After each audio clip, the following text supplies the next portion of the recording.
All right. Welcome to the Wikibrands Collective Webcast Digitalize edition. Going to be asking the question, is there a retail Armageddon? It's a big question, but we're going to tackle that one. My name is Doyle Buehler, and we are the Wikibrands Collective Transformation Webcast. We are an on-demand collective of professional transformation talent that is rocking the boat on the wave of disruptions. So this is our Digitalize episode about retail, tech, and what's next. And I'm delighted to be joined by our guest, Farid Mheir, Managing Director, FMH Digital, and Sean Moffitt, Managing Director, Wikibrands in Toronto. So, gentlemen, love to hear a quick little word about yourself. Farid, do you want to start?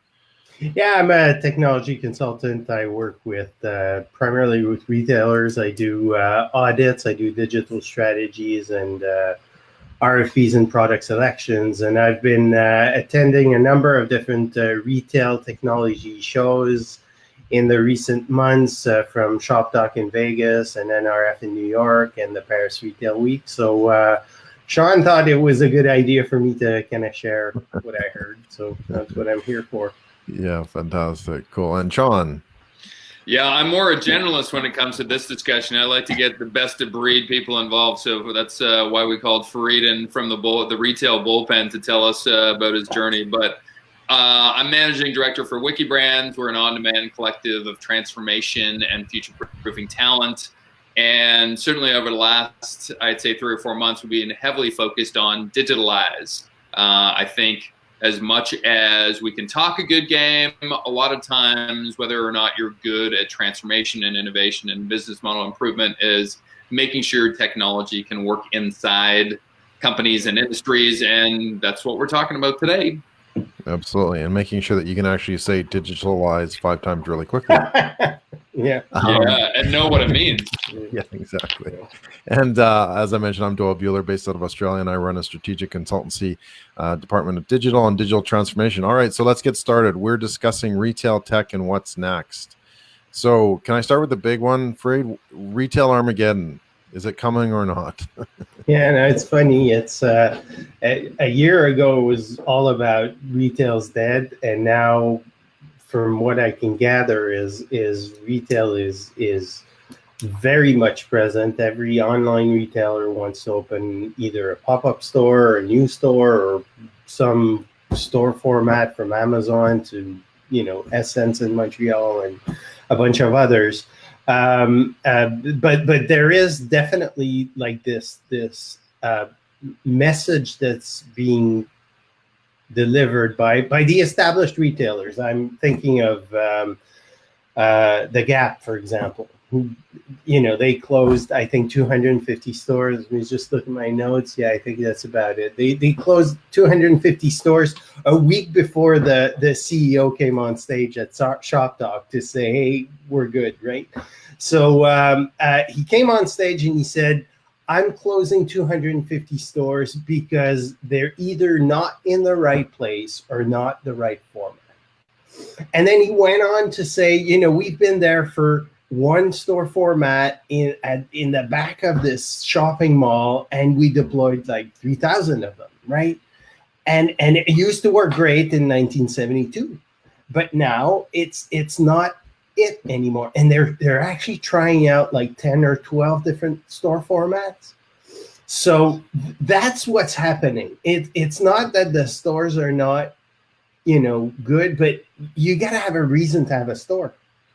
And it used to be, right? Yeah, go ahead. Sorry. Yeah. So it used to be that the store was where you go shop, but what's the point when you have e-commerce? So do you think that there's a bit of spin though from that? Like, let's be honest, retail has been weakening, or from my understanding anyways, I'm not the expert, but retail has been declining from what I've gathered over the years as well. So is it bad market? Is it bad timing, bad placement, that sort of thing? Yeah, I think they're trying to spin it in a positive light. Definitely, yeah, which is fine. The traffic has been dropping for years at both stores and shopping malls, and everybody's kind of going crazy. If I'm a mall owner, where is my revenue going to come from? And if I even cities are starting to reach out to guys like me saying, we got to do something because we got to get our taxes, and if the stores are closing, you know, Armageddon. But at the same time, you look at something like Apple. I think that's the greatest example of a brand that said, we're going to open stores at a time when e-commerce was doing really well. And what did they do? And that's the really important, that I think the key message is, the store is like 5 things now. It used to be one thing. You go and you shop, right? There's products on shelves and you go in and you buy the products, right? It's still there for immediacy purpose, right? You need your toilet is blocked. You need something to unblock it. It's like e-commerce won't cut it, right? But then there's like looking at an Apple store. When you get in, there's a showroom. That's the first part. So you're gonna look at product, test it out, see how it feels.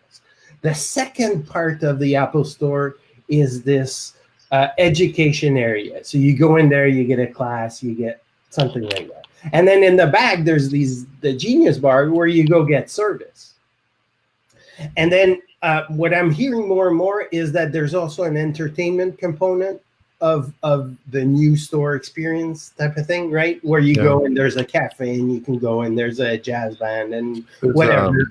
A nice store in Brooklyn that's kind of set up like that. Has some more entertainment side of it as well. So it's exactly, not just you get something like legal counseling or something like that within a coffee shop or whatever. Yeah. But I think that's the point. Is if you have a store that is designed, 4,000 square foot with gray shelves and product on a thing, these stores are going to die. The stores that are going to be there in coming years are stores that are going to be an experience, as Sean would put it, right? But what does it mean? Well, you got to be able to try products, services, education, all the things that I and the other thing that's interesting is shopping malls are actually finding there's this beautiful concept called brand box, which literally blew my mind. It's a shopping mall owner, which Marcel, I'm not even going to go there. Shopping mall owner in the States, they branded this thing called Brand Box. And what they're saying is, we are going to be your design, operations, store layout, whatever, all these skills that online retailers don't have in their skill set, and they have like this very flexible store format where you can basically have a physical presence within a few weeks. Oh, okay. So you're meaning take a digital online store, kind of like Amazon, and bring it retail, and sort of have a brand that does that, a consultancy that kind of does that. Is that what you mean? Exactly. So the service that the mall offers these brands or these online pure plays is not only the physical space, but also the expertise of what it means to open a store. So you gotta have shelves and lighting and colors and blah blah blah blah blah, and in a flexible environment where you can open a store. It is, let's say, 1,000 square foot, and then it works really well. And within 2 weeks, you can grow it to 1,500 or 2,000 square foot, right? That's how they're approaching it. It's called Brand Box. I think it's the greatest thing because it really answers a need of online pure plays. Okay. But if I'm a CEO of, the biggest widget around or whatever, and I decide, hey, I want to go sell in the retail space, I can go into a shopping center that might have within a demography of, 500,000 people or that sort of thing. Whereas if I can do it online, I'm talking, 500,000 people. So, or whatever the case may be, on a different scale. Right. So is there really an advantage though to kind of maintaining the retail where it is? Why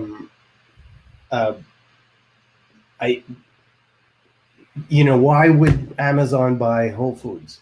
I mean,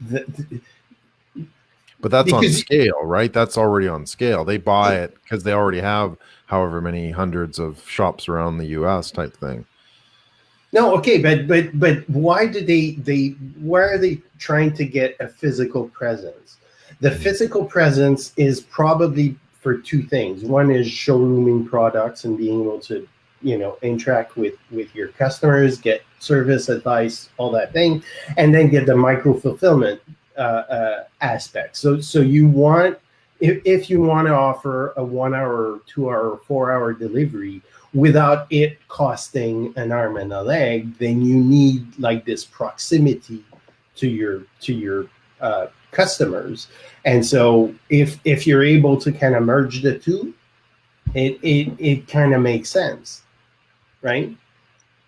I think that may point to a whole bunch of different players that aren't constituted as retailers right now entering that type of space. I know myself and Farid have talked previously, why doesn't Shopify have stores, right? Like, I think that's around the corner. Like, if you have a group of millions of micro merchants, why isn't Shopify being a force, much like BrandBox is for certain types of people, to be that either temporary, or I want to almost call it like retailer as a service type of approach, where it's like, it's no longer online retail, it's omni-channel retail, right? And they actually have some demo shops like that, I noticed in Manhattan, where they have like half a dozen to 2 dozen very unique boutique shops all together. It's kind of like Shopify, but you're walking the aisle, not clicking around. So it's fascinating. Yeah, it's funny. We're reinventing the marketplace and the shopping mall. So, but all these store formats, store in a store. What's their name? The company that does the bears that you stuff, right? Build-A-Bear. Thank you. Amazing presentation by the CEO. Came in. Said 2014 we were going bankrupt, right? We had like 6 months runway and then we're dead.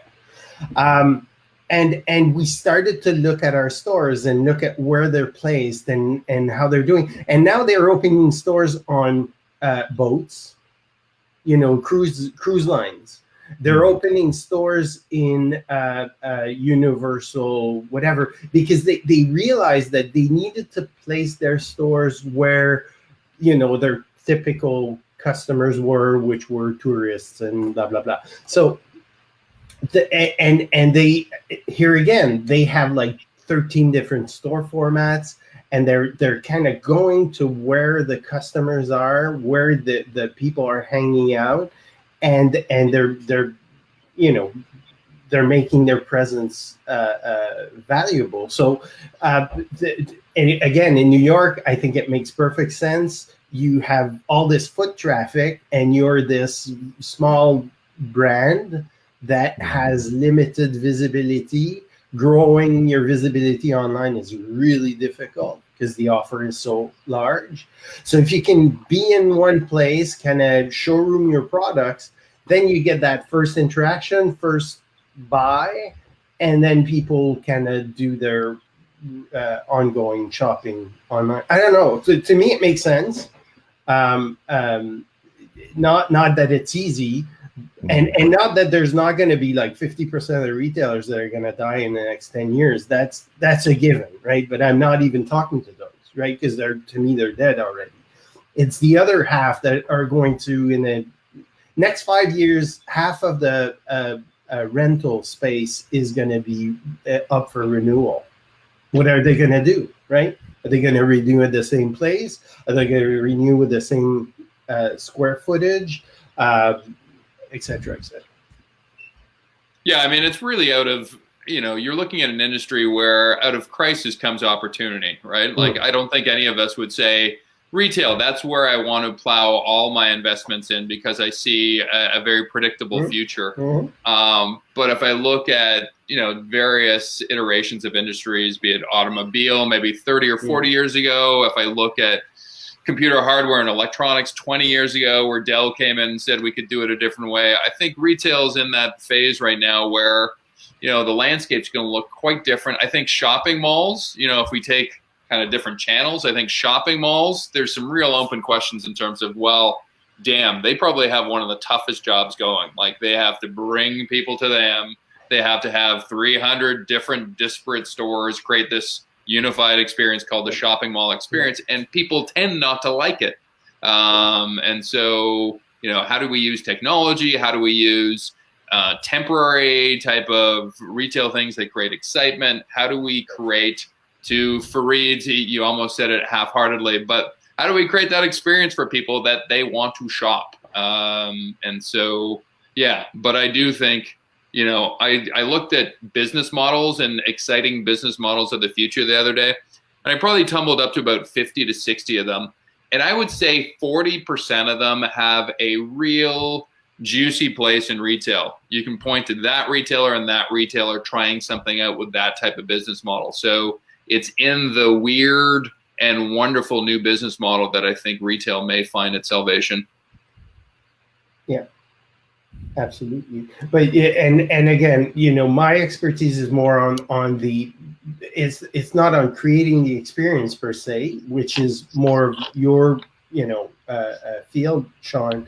And we hear a lot about what the new experience should be, and being able to be entertained and having like this Instagrammable store facings and everything to try to draw people in. What I thought was interesting is that there's a convergence of a number of things that we've been saying in technology for a number of years around omni-channel. So being able to go in a store and seamlessly being able to say, well, I ordered online, but it doesn't work. I want to return it in store, or, buy online, pick up in store, buy in store, return online, those kind of things. That's very much critical to making the experience good, right? Yeah, I see those things irrevocable. Like, I almost feel like Paul McCartney and Stevie Wonder here, like Ebony and Ivory, but like together we got to create the song, because I can't think of too many retailers unless it's really hyper service driven, where you're a hair salon or something, and it's really the artisanal touching of hands and whatever. I can't think of a retailer that, if you look at a 10 to 15 year horizon, isn't using technology to deliver that experience.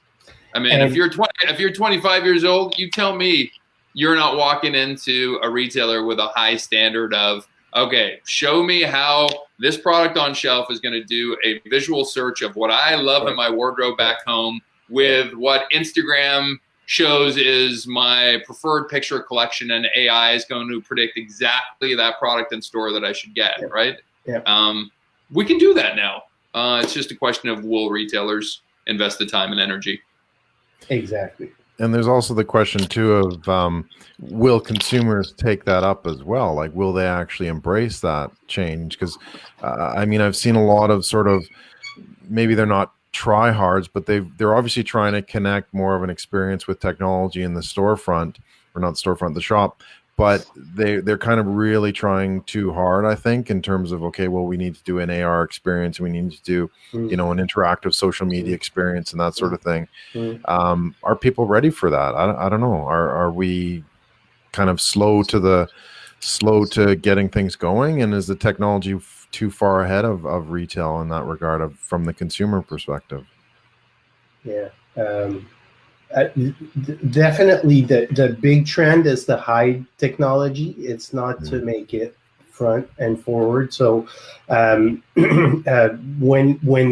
I see companies like Macy's kind of bringing in like the beauty mirrors and the different things like that, they're also bringing cashless registers, and they're bringing self-scanning, and they're bringing stuff to kind of remove the technology. They're putting a whole lot of sensors in the stores that you don't even see. One thing that was really interesting at Shop Talk, your badge would have an RFID tag in it, and so they track you like you were in a store, right? Which makes perfect sense for a retail specific technology show. And basically at the end of the show, they give you this certificate based on the number of sessions that you attended.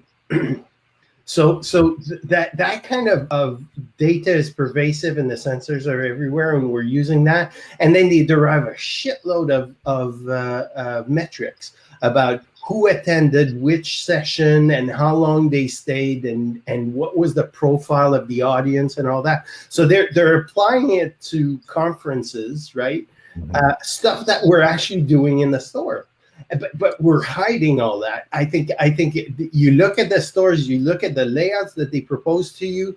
It's like very homey, almost retro, in that there's no big screens that are flashing things or AR heads or VR headsets or AR experiences. It's more kind of in there, but all the different stores have to have their salespeople have one of this and have the information and be able to give you the information and recognize you somehow, and the whole face recognition is all over the place, because when you get into a store, the holy grail is I recognize you, Doyle, walking in the store. I'm a sales rep, and I get a message saying, hey, the sucker is in, go in, because he always buys, right?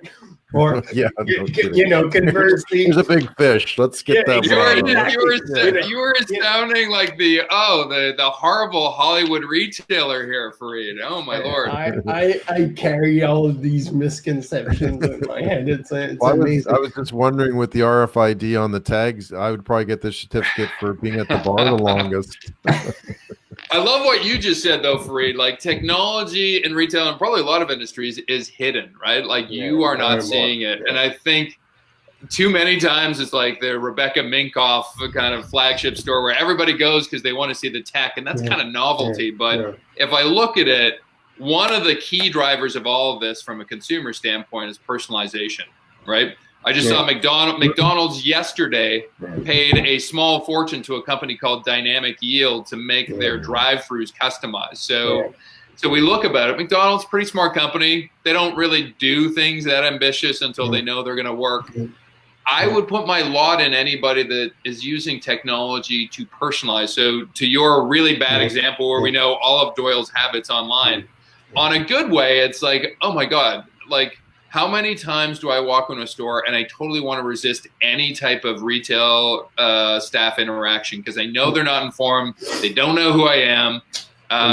That could change the stakes of why I would go in, because on most categories, somebody that spent 2 hours on that category is probably going to know more about what I'm purchasing than me.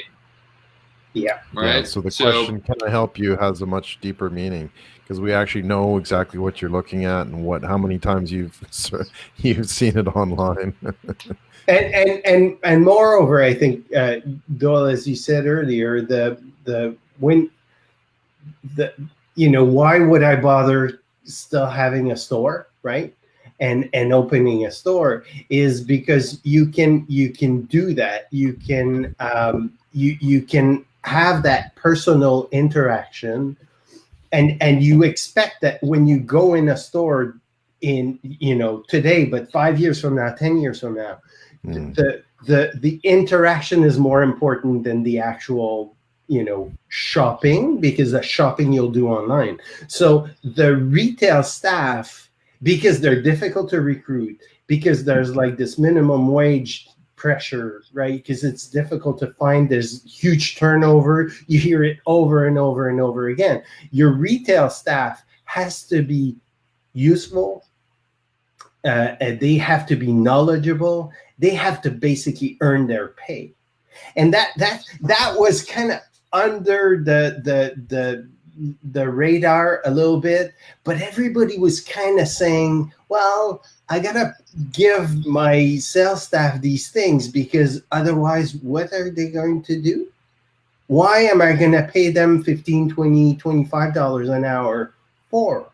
They have to convert, they have to give service, they have to be knowledgeable, they have to, and the list goes on and on and on. So it's really interesting. The Ahold CEO, Ahold, huge retailer in Europe and owner of many well-known brands in the US, put on screen like their 5 key business strategy. And again, it is the 5 key business strategy element. 2 of them were were technology specific. One was technology, and the second one was omni-channel, right? And then the third the other one was employee retention, recruitment, and all that. To me, where I kind of blended in with the whole technology thing. So even though you're talking about business, the retailers are actually today thinking a lot about technology and about how to bridge the gap with their old SAP and their old this, and the fact that, hey, I can't put this in my store because there's no Wi-Fi or there's no redundant internet connection. And, it's difficult enough just to get the freaking phone lines to get the credit card to be processed at the till. I'm not going to put, something that requires a high bandwidth internet connection. So 5G technologies like that are going to become very important. Huge investments for retailers, and so that's where it's going to break, right? They're going to have to make money somewhere else.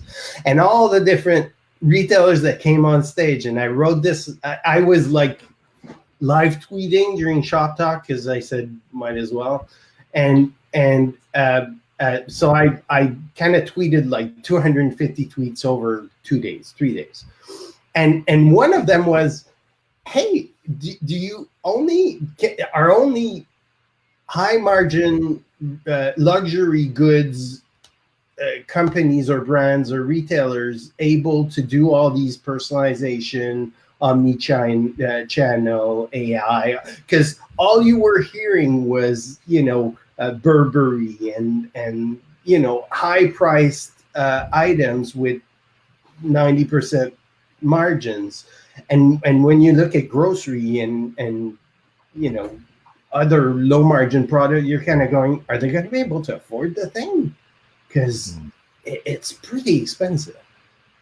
So that's going to be their challenge, right? There's an operational challenge to all this hoopla. Is you're going to need to invest a tremendous amount of money into your stores, either to buy them, convert them, redesign them, change their location, put more technology, whatever. So, where are you going to get the money to pay guys like me? The unfortunate thing, this is the sad side of it maybe, is, how many people work in Walmart across North America right now? Like 90,000 people? Yeah, like 300,000, yeah. As much as you can say, there's going to be a marketing benefit or a customer experience benefit, and they'll buy more and they'll have a bigger basket. It really probably comes out of we're using a lot of technology where people might have had to play that clerical or administrative role before, right? Yeah. I don't know if you've seen the robots that go on, scan the store shelves, and then restock automatically. Mm-hmm. Why do you need, stock boys making $16 an hour, $20 an hour restocking if you invest in that technology? And the ROI, I spoke with that company, and the ROI is anywhere between 6 months and a year in a typical environment to repay that investment, because you get metrics that you didn't. You get a bunch of different very useful benefits from deploying those technologies. You're seeing stores that are starting to have no employees. I've seen that as well, where by using cameras and all that, you can pick up anything that you want, but you're gonna, your face is, to get in, you need to have your face scanned and your credit card. So take what you want. Once that's done, right? So that's gonna transform where and how we use people and where they're required.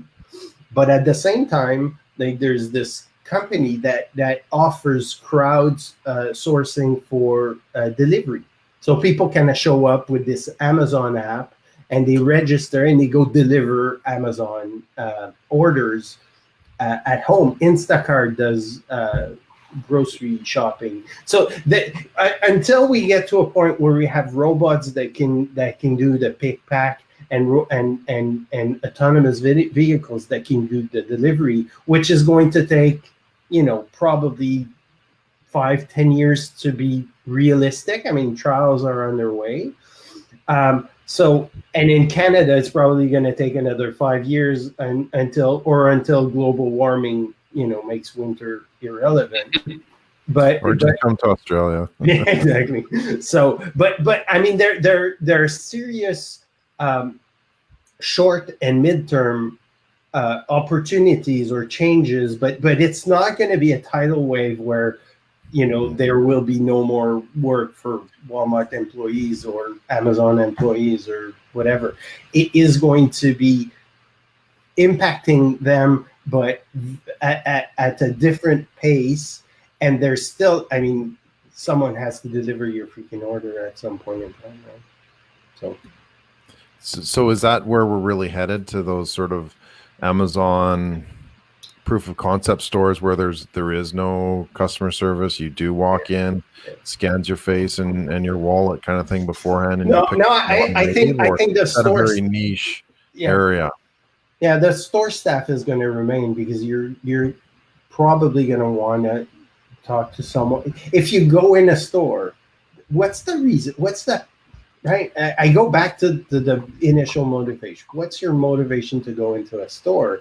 You want to get advice, get education, and it applies not only, because we're thinking Apple stores or Amazon, right? I went to the Amazon store in New York, and I was, surprised to see a very normal, typical store, even with printed shelf labels. I was expecting those fancy electronic labels. No, it's just,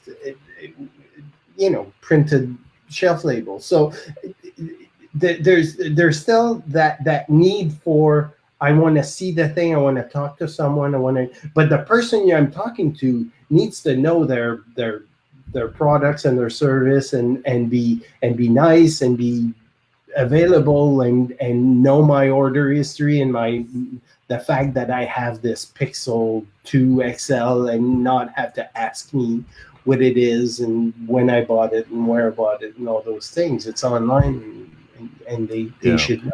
But that can be a waste of time too for the consumer, right? If they have somebody who's asking them all those questions all over again, I just want to buy my thing and get out, right? I don't want to sit and chat. Very, very good point. It is Panera Bread, which came in and did an amazing presentation on how they're doing technology in their stores, right? They sell sandwiches and stuff like that. And it's basically their business is like from 11:30 to 1:30, right?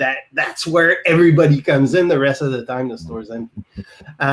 And so that creates a huge challenge for them. And they kind of identified, and that's where it becomes very important to have your customer journey properly mapped and your personas. And that goes back to your job, Sean, not the type of stuff that I use, but what are they doing? And they really identified like two personas. One persona was, I want to get in there, grab a sandwich, a Coke, and it needs to be ready, and I want to get out of there as soon as possible. So give me technology that allows me to pre-order, prepay, get a kiosk, that type of stuff. And then there's this other type of person that goes in and wants to spend 3 hours working on their whatever presentation to whatever, and they want sip a coffee, go get this, get that. So they need Wi-Fi and they need music and they need the experience and they need that. So they were really careful about catering to both with different technologies. They're really different technologies. Yeah. No, it's fascinating, right? Like we forget, like there are some people that want to be romanced in the retail environment that they're in, and some people are just the get in, get out. And to the point about, privacy comes up on this and what we allow companies to do with data. But I'll give you a real life thing. I'm not too sure if this is the case in Montreal or Australia now, but we say, well, that's never going to happen. People aren't going to give their data over to the retailer. Oh, yeah?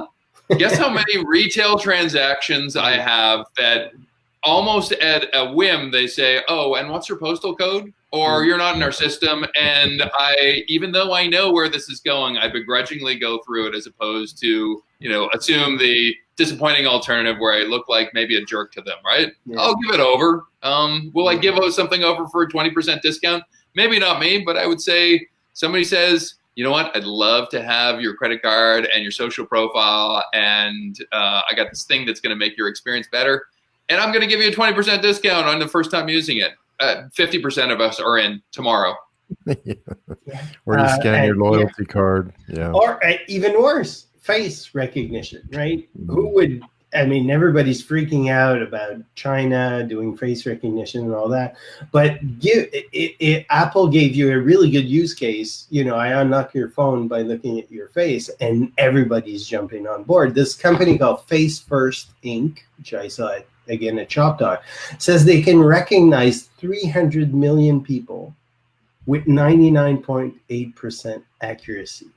And their use cases were amazing. They said, why we think facial recognition is important and will be more in the future is it can replace your car keys, login, payment, customer service much better than beacons or sensors or whatever you can.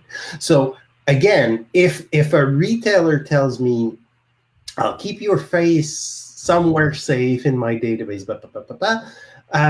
and if you do that, then you can walk into my store and not have to get your credit card anymore. So when I go to the gym and I carry this because I need to have my credit card because the freaking Google Pay doesn't work in most of the payment things, if I could just go in with my face and not have to carry anything, I would be really a sucker for this, right? And I would assume that many others will be as well. So that's the kind of underlying message is it's going to be very pervasive. The technology is going to be pervasive, and you're not going to see it. Because facial recognition, they're doing it already.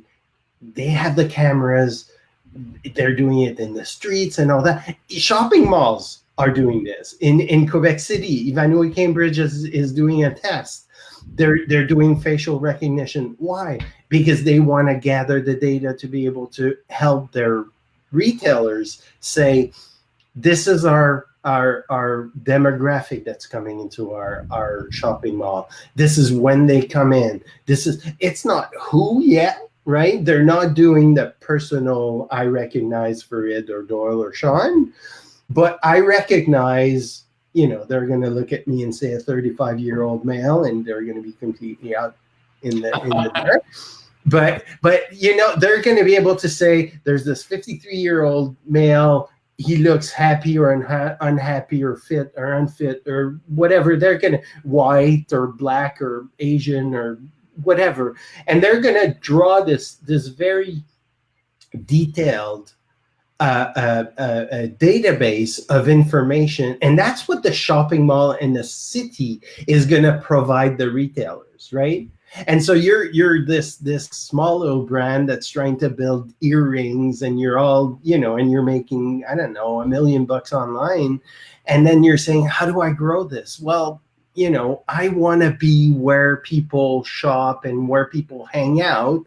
And where are they going to be hanging out? Well, in these super massive malls where there's going to be coffee shops and restaurants and entertainment and shows and, and oh, by the way, stores, right? So, yeah. It all encompasses a pretty broad area. So, So in sort of wrapping up, if we had this sort of similar discussion 5 years from now, Sean, you'd be what? 42? 30, I think 35 was mentioned earlier. That'd be nice. Yeah, 35. So what would we be talking about in 5 years? Like what's really going to be happening in that sort of smaller time frame in the retail? I think, well, I'll take an initial crack at it, at least from where the business end of it goes. I think you're going to see an explosion of new retailers. You're going to have people that couldn't think about launching a retail environment before, now launching it based on new concepts, new arenas that through technology and other things that allow them to do that. I think on the other side, you're going to have manufacturers that previously said that's a bridge too far, saying, hell, I need to have a direct relationship with my customers. They're going to be in there showrooming a lot of their products. And I think to Farid's point, I think retail is going to have a much larger context in their life. I think, if they can, yes, be a service, yes, be a showroom, but you're seeing a lot of things like co-working spaces and learning spaces merge with retail. Anything that I'm going to want to spend my time on, and if I can attach something very similar to, I think you're going to see a lot of concepts there, once again, enabled by technology. I will say this, I'll admit to you a guilty pleasure from a shopping standpoint. I actually love going to a store in Canada called Winners. I don't know if you guys know the Winners experience, but essentially it's the overstock or the overruns of the stuff that doesn't really get sold. And I'm always going in, and I feel like really cheap saying this, but I don't care. You know what? I like it. So occasionally you'll get that pair of shoes that's like, holy crap, I've been looking for those, and they're a third of the price. And so in the future, we're talking 5 years from now, Winners is either using RFID tags where it's like the moment I know it's at that shop, it's going to send me a ding and I'm going to go there. And maybe it's a little bit less romancing my shopping experience and need to shop, but I know, I don't know if you know B-Stock. I don't know if you know the retail enterprise, but essentially it's an online kind of liquidation channel that's already doing this. So I don't know if I'll be more romanced by shopping based on Winners doing something like this or an online thing that already does it for me. But I think we will have different things that get people excited again about retail. When's the last time we got excited about retail, right? So I'm going to put a positive spin on this. Retail could be an exciting space to be over the next 5 years. Excellent. Thanks. Farid, what do you think? I'll take the technology angle off of this.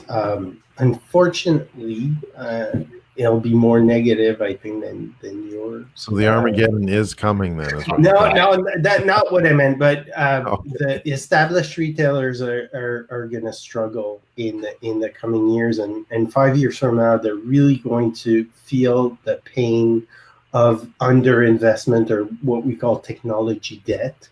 There's a lot of debt that you build over time when you underinvest in your technology. So, for example, everybody's talking about AI. Very few people are doing AI, and what's going to happen is you're going to have like those. AI is going to be everywhere. Either you're going to do it as a retailer, or you're going to get it from the different tools that you have. So you have SAP, Oracle, whatever, Salesforce.com. They're all going to embed an AI engine in there. So don't worry about AI. That's what I tell my retail. Don't worry about AI. Worry about data. Worry about connecting data. Worry about getting as much clean data as you can around your customers, their behavior, what happens in the store. What does that require? It requires a ton of investment in data gathering, sensors, Internet of Things, as facial recognition, software to put it properly, cleaning up that data, gathering it, making sure. All investments that I'm not seeing them make today. And the problem is going to be that 5 years from now, they're going to go and not have the right data to be able to do the personalization properly, give the right type of experience in store, and they're going to be struggling and paying a great amount of money and being behind the competition that have invested in getting the data and gathering the data. So in 5 years, unfortunately, I know that retailers are going to be calling me and saying, can we set up something that we're talking about today that they haven't done for 5 years? As they say, the best time to plant a tree was 50 years ago. Oh, very good. That's so poetic. Very poetic. Yes. The second best time is today. So retailers, if you're listening, do it today, because in 5 years, it is. Why didn't I do it 5 years ago? Yeah, and definitely the key message under all of this is data. Get the data, clean it up, all that. If you don't use it today, not a problem, but get the data. Yeah. Just one follow-up on that, Farid. If that's the case, data is going to be the currency that we use.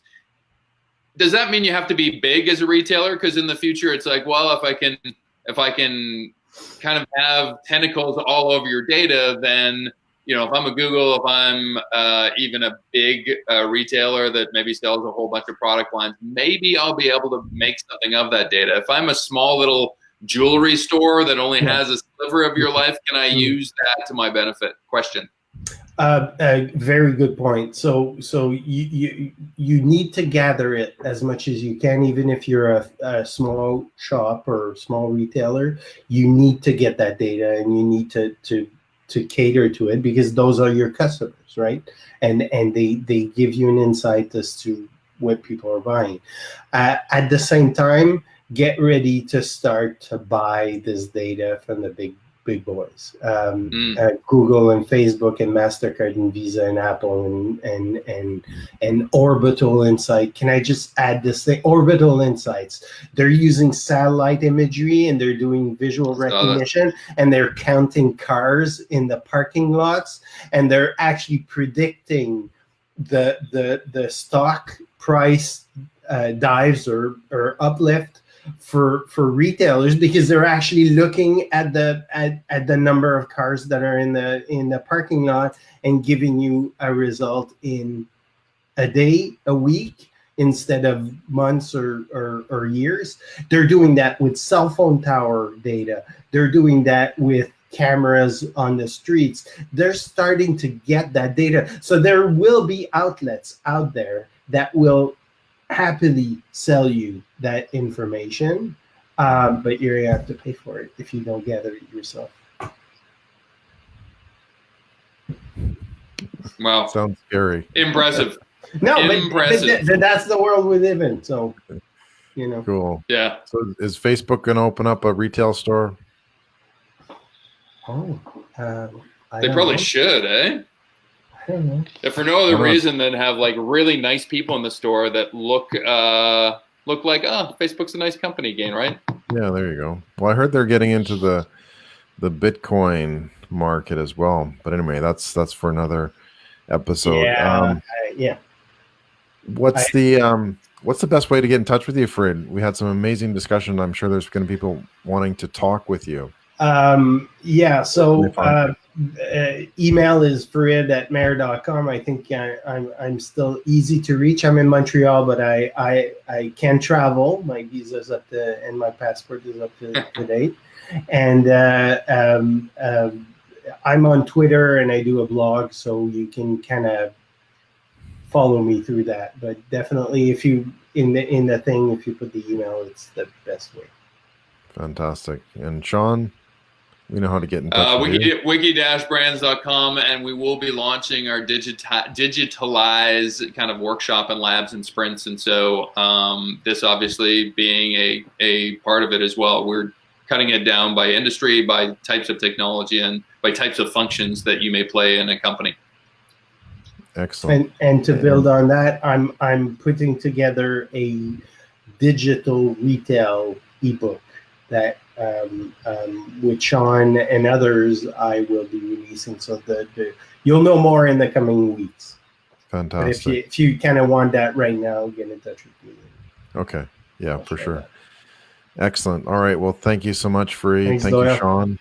Thank you. For everybody, thanks for watching and listening to the Wikibrands Collective, the Digitalize episode. And you can go to wiki-brands.com/webcast for more episodes like this on some of our amazing think tank discussions. And we definitely had a good one with Farid today. Thank you so much for joining us, Farid and Sean. And I'm your host, Doyle Buehler. And if you learned something, please like and share, or simply ask us a question and we'll respond as quickly as possible. We have some amazing shows coming up as well on Wikibrands Collective Webcast. Take a look at wiki-brands.com/webcast to find out more. Thank you so much, and we will see you guys online. Thank you.